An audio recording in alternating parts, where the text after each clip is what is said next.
Dans cette vidéo, je vais vous présenter les paramètres. Alors, les premiers onglets concernent la création de vos murs d'images et je ne vais pas les expliquer ici. Je vais commencer au niveau des sources. Donc c'est à ce niveau que je vais modifier les sources que je peux afficher sur les écrans ou créer de nouvelles sources. Par exemple, si je veux modifier un message, je clique ici et en modifiant, voilà, mon message sera modifié. Je peux modifier les sites web que j'avais créés. On voit que j'ai l'adresse de Layard Europe à ce niveau-là que je peux modifier. Même chose pour une caméra IP. Je me retrouve avec le flux de la caméra IP qui est défini ici et ses différents mots de passe. Je peux aussi créer de nouvelles sources. Par exemple, une application. Voilà. Je veux dire que c'est Word. Voilà. Je vais lui donner ou bien une catégorie existante ou bien créer une nouvelle catégorie. Ici, je vais définir l'application. Donc, imaginons, je ne sais pas, c'est deux points. Voilà. C'est un exemple. Je ne pense pas que ça marche. Et dire où est-ce que j'envoie cette commande. Voilà. Et maintenant, on voit que j'ai un nouvel onglet application dans lequel je peux lancer Word sur mon serveur. Je peux de la même façon faire des rotations, un carrousel. Donc, je vais afficher la source numéro 1 pendant quelques secondes, puis la vidéo IP pendant 3 secondes, puis mon application pendant 7 secondes, etc.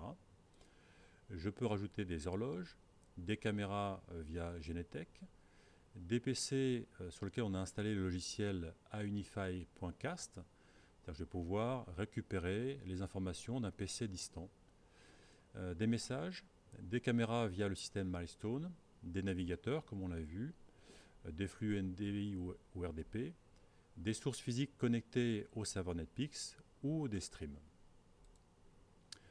Dans l'onglet Scénario, je peux effacer des scénarios qui ont été créés. Dans l'onglet Utilisateur, eh bien, je peux ajouter des rôles et on va voir que c'est excessivement précis. Par exemple, je vais prendre le rôle Icevis, qui est actuellement un administrateur.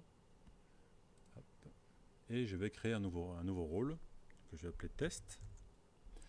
Et dans Test, je vais pouvoir dire que quand on se log sous le nom Test, eh bien, on a accès à certaines des sources et à pas d'autres.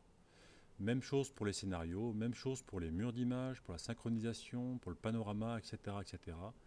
Donc on a une gestion vraiment très très fine des droits utilisateurs dans Aunify. Les flux, eh ben, de la même façon, on va faire un test. Hop. Donc on va pouvoir avoir un déclencheur comme une date, un message qui arrive sur le réseau, une source qui se ferme, une source qui s'ouvre, une entrée qui est déconnectée, un contact sec.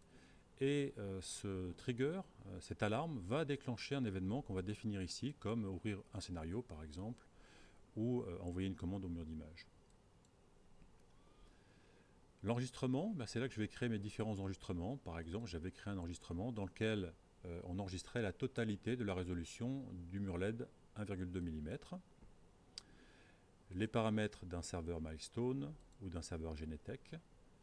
La création de commandes externes, donc je peux par exemple créer une commande qui va envoyer, je ne sais pas,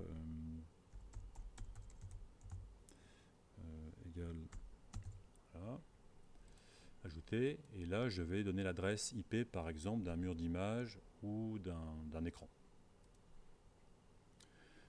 Hop. Et enfin le log du système, donc l'ensemble des informations qui arrivent sur le système. Voilà pour une présentation rapide des paramètres de Aunify.